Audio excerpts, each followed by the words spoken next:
You really want to make sure that the person you're hiring is the right fit for you, because the more effort you put into hiring, the more likely that you are to weed out those red flags, weed out people who are just going to ghost you and not meet deadlines, not show up for things like that.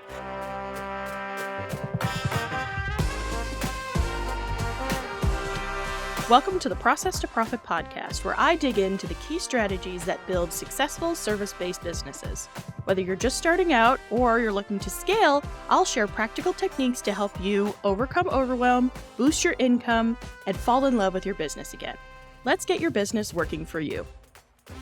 Hi everyone, welcome back to the Process to Profit podcast. Today we're continuing our VA series, and last week we talked about how to figure out if you need a VA, how to prepare for a VA, and this week we're going to be talking about how you actually find the VA now you know you need one.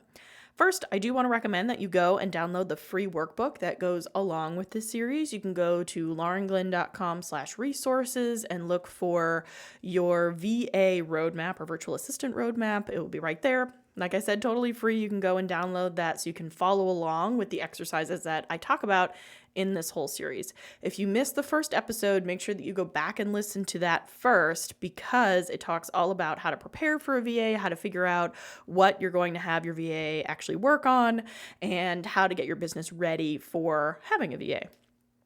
So, with all that said, let's go ahead and get started on today's topic. So like we talked about last week, it's really important that you have your clear processes in place, that you have your tasks documented, that you have SOPs, that you have all of the processes really clear, really well written down, and that you are prepared for bringing someone else into basically your mind, bringing into someone else into how you think and how you do things. So we talked about all of that in the last episode, and now we're going to be talking about, now that you have all of those things and you understand what it is your VA is going to be working on, now you're going to actually start looking for your VA. So first, you want to make sure that you are creating a detailed job description. You want to make sure that you are listing out all of the tasks and responsibilities, that you are really clear on the required time and experience that you're looking for. Are you okay with someone who's newer? Do you want someone who's super experienced with specific pieces of software or tools or areas of business? What is it that you're actually looking for? And you also want to be really clear on the time commitment that you're looking for. If it's only, 20 hours a month, that's fine. People start as a VA doing, a bunch of different contracts at once, and 20 hours a month is, a great way for them to start, and a great way for you to start.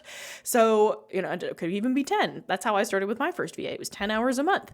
So don't think that just because you only need a small number that you don't want to mention it, or that you can't look for a VA. You just want to be really clear and transparent upfront in your job description. When I was creating my first job description for my VA, I listed a lot of things that I was potentially looking for help with, but I was also really clear in the job description saying, I know that I only have 10 hours a month. I know that you may not be able to help me with all of these things within my budget, but I'm just looking for someone who potentially at least knows of these things, so that as I grow, you can help grow with me. And I was also really clear that just because something is on the list doesn't mean if you don't know it that you're an automatic no. I can teach anyone to use any system or tool. That's my job. But I just wanted to get a feel for their personality, for how adaptable they are, for how willing to learn they are. So I wanted to make sure that I was as thorough in my application as possible. And you can actually see an example of that application in your workbook. So I wanted to make sure that I was really clear in my job description, and you can actually see an example of that job description and application in my workbook. In your workbook. So there's a lot of different places that you can look for VAs. The first thing that I would recommend is get a referral from someone you know. You probably know a lot of other entrepreneurs. You've been doing networking. You've been maybe working in Facebook groups. So that's a great place to start, of just asking people you know, hey, do you know of any virtual assistants? Here's what I'm looking for. Here's the help that I need. Do you know anyone that might be able to help me? And even if they don't know someone, if they're working with a virtual assistant, the virtual assistant may know someone. Like they, a lot of people know people in their own industry. So they may know of someone that specializes in whatever whatever it is that you're looking for. So the first option for finding a VA should always be to, after you've written your job description, go out and ask other people that you know that are in your industry or tangential to it. It doesn't have to be that they're doing the same thing, but they're in an online business of some kind and they know what a VA is. Talk to them and see if they have anyone that they can refer you to or anyone that they can recommend you ask to help you find someone. There's also online platforms like Fiverr or Upwork, and those can be really hit or miss. I found a really great video editor on Fiverr, and I vetted him really clearly, and I actually auditioned a whole bunch of them and had a whole bunch of people edit the same video so that I could see their style and how they would react to the footage and things like that. So it's an option, but I wouldn't recommend it as the first option because it can be really hit or miss there, one way or the other. I would actually recommend that you start on, other than the referrals, start on social media. Start in Facebook groups. Start in groups of other entrepreneurs that are doing similar work to you and ask, like I said, first ask for referrals, but then you can also ask, post the job description. If it's, allowed in that group, post the job description and ask people to apply. That's another really great place to look for VAs. And actually how I found my first VA was posting in Facebook groups. And then my second VA was a referral from my marketing coach. So I have used both of these methods and definitely recommend them as sort of the first two tiers for finding people. Then I would recommend something like Fiverr or Upwork, and then potentially working with an agency is also another option. And what I mean by agency is there are actually a lot of VA-specific agencies out there. The thing with the VA agencies, from what I've seen, now I don't want to say every agency is like this, is they tend to kind of take advantage of the VAs that are working for you, and they'll charge you a lot more because they're doing a lot of the legwork to find and hire these VAs, but then the VAs themselves kind of don't get very much compared to what it is that you're paying. But if you want something super simple and all you have to do is ask them for someone, then that might be a good option for you to consider. The other thing with the agencies is there's always the potential of them kind of switching out, and it depends on their policies, but there's always the potential of them sort of switching out your VA if one VA leaves, and so they're like, oh, we're just going to give you a different one, and which could be good or bad, because it always means that you have someone on call or a backup ready to go. And again, all the agencies work differently, so it just depends on the agency. So I don't want to say all agencies are like this, but you could potentially have, a really easy backup if something happens with the VA that you're working with. However, then you lose all that history with that person. You lose all of the feedback that you've given them and the commentary and things like that. Hopefully they're keeping notes, but if not, then you lose sort of all of that history. So working with agencies can be pretty hit or miss. I would really recommend starting with the referrals, then Facebook groups, then maybe Fiverr or Upwork, then maybe considering agencies. And for me personally, I don't love working with agencies because of the way that they tend to exploit. And again, I'm not saying all agencies do this, but I have seen some who exploit their VAs and pay them very little compared to what it is that they're charging you because they have a lot of overhead. They're the ones that are running the business. They're coming out and finding new business. So I understand why they operate that way, but it's just not how I operate, and I'm happy to go out and find my own VA, and I know that that's not how everyone works. So those are your options for where you can actually look to find a VA for your business. And there is a page in your workbook that has a pro-con list for all of the different methods that we've talked about here so that you have them all written down in front of you, and you can decide for yourself which is the right method for you. So you might have heard me mention an application earlier in this episode, and what I want to explain a little bit more about the process that I use to find VAs depending on where they're coming from. If they're coming from a referral, then I don't bother doing an application.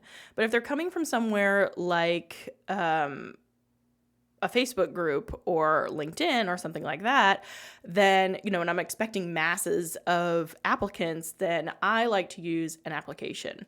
And what I do is I actually write out the job description. I use that in the Facebook group post that I'm looking for people to apply for.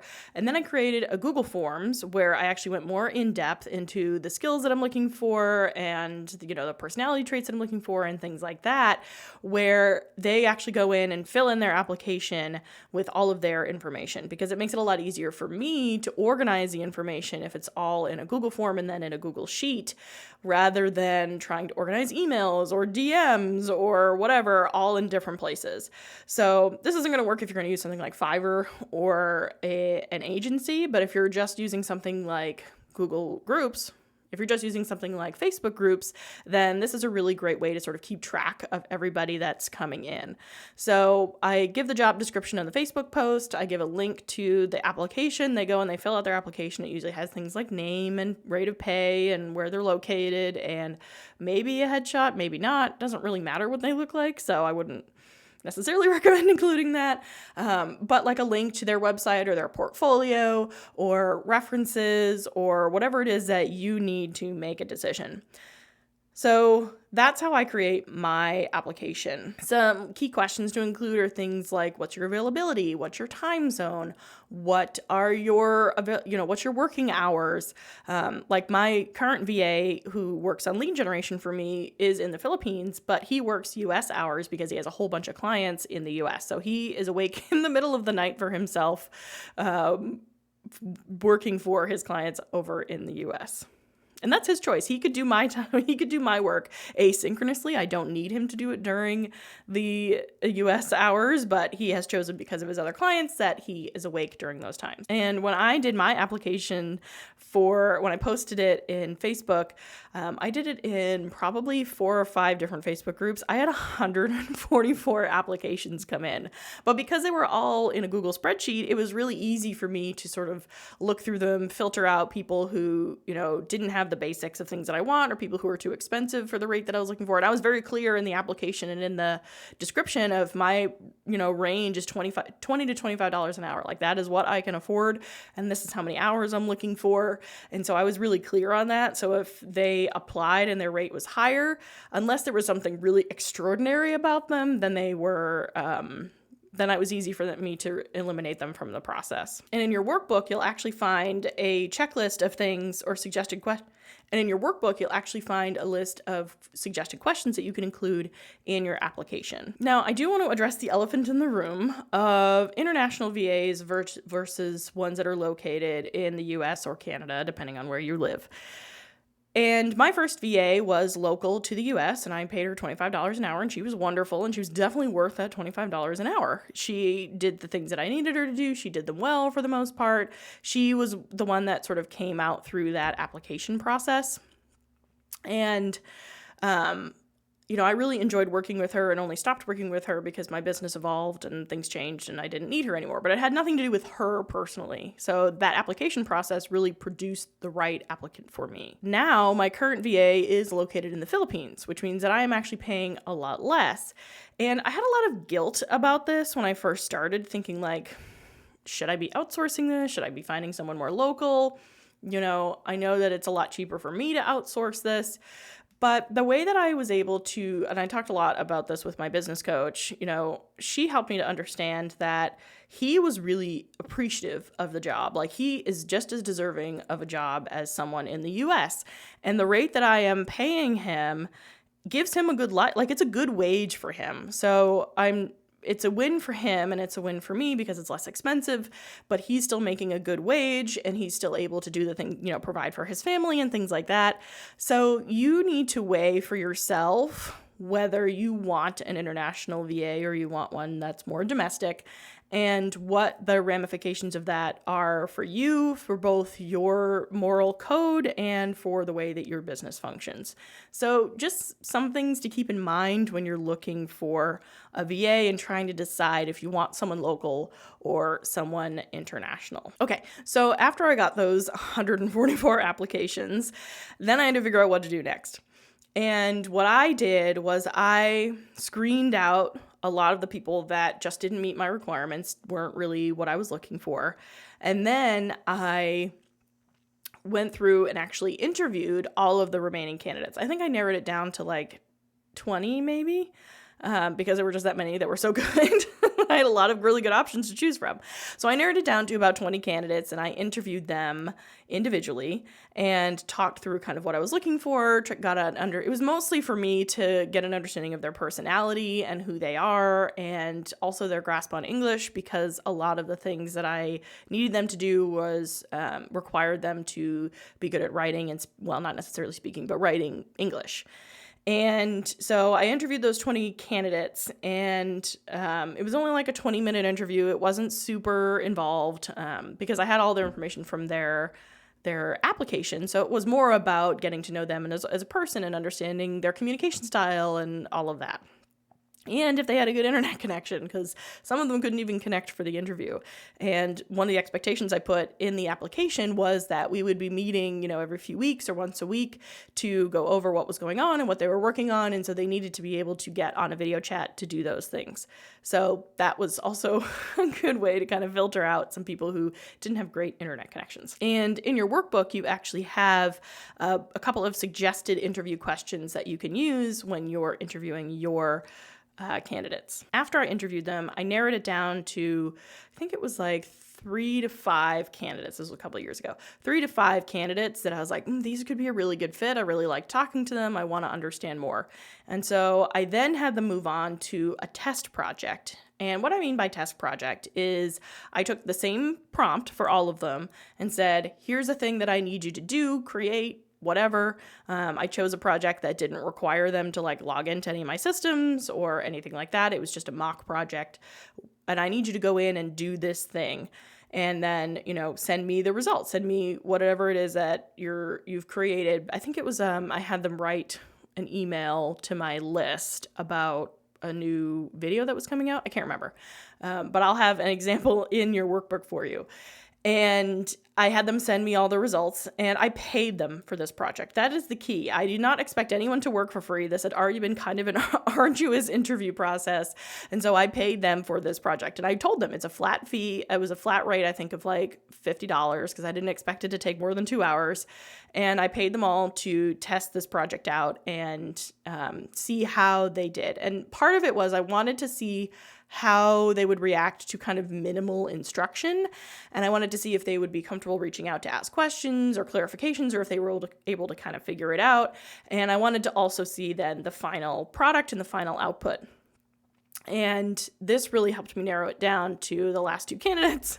And I really had a hard time choosing between these 2 candidates because they were so good. And I did eventually go with one that was a little bit more experienced than the other one. That was kind of the differentiating factor for me because they were the same cost. They had really good test projects. One of them even submitted a video saying how excited she was to work for me. And that was almost the tipping point for her. But if you're a VA, that's a great way to stand out. Send someone a video about how excited you are to work for them, or even a voice note probably would be good these days. So that was sort of the end of that process was, factoring everything in, looking at the final product, figuring out if they were within my budget or not, which they would have had to be to continue on this far in the process, and their experience and all of those things together to figure out, okay, this is the right fit for me. Now, I understand that this process is really long and involved, and you may just want to hire someone and be done. However, you really want to make sure that the person you're hiring is the right fit for you, because the more effort you put into hiring, the more likely that you are to weed out those red flags, weed out people who are just going to ghost you and not meet deadlines, not show up for things like that. And you're much more likely to get someone who's the right fit for your business, as opposed to just hiring the first person who applies and running with it and then finding out later that their personality is not a good fit, they didn't pass the vibes check, they can't do the things that you need them to do.